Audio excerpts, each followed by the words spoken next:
16 নম্বর প্রশ্ন। আসসালামু আলাইকুম রহমতুল্লাহ বরকাতু। ওয়ালাইকুম আসসালাম রহমতুল্লাহ বরকাতু। শেখ, আমার প্রশ্ন, জামাতে নামাজ পড়ার সময় ইমাম সাহেব সূরা ফাতিহার পরে যখন কেরাত পড়েন, কেরাত পড়া অবস্থায় আমি যদি জামাতে অংশগ্রহণ করি তখন সূরা ফাতিহা পড়া লাগবে কিনা বা পড়া যাবে কিনা?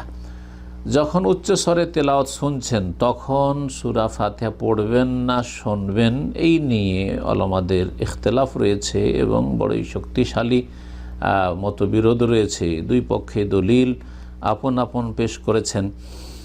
সুতরাং এই ক্ষেত্রে বলবো যে সতর্কতামূলক সূরা ফাতিহা পড়ে নেবেন। আপনি জামাতে যখন লাগলেন তাকবীরে তাহরিমার পরে আপনি আর সানা বা ইস্তিফতার দোয়া পড়বেন না, যেটি সুন্নাত সেটা ছেড়ে দিবেন, আর সূরা ফাতিহা পড়েন, কারণ সূরা ফাতিহা ছাড়া সালাত হয় না। রাসূলুল্লাহ সাল্লাল্লাহু আলাইহি ওয়াসাল্লাম বলেছেন। এই ক্ষেত্রে সতর্কতা হচ্ছে যে আপনি সূরা ফাতিহাটা পড়ে নেবেন সময় পেলে।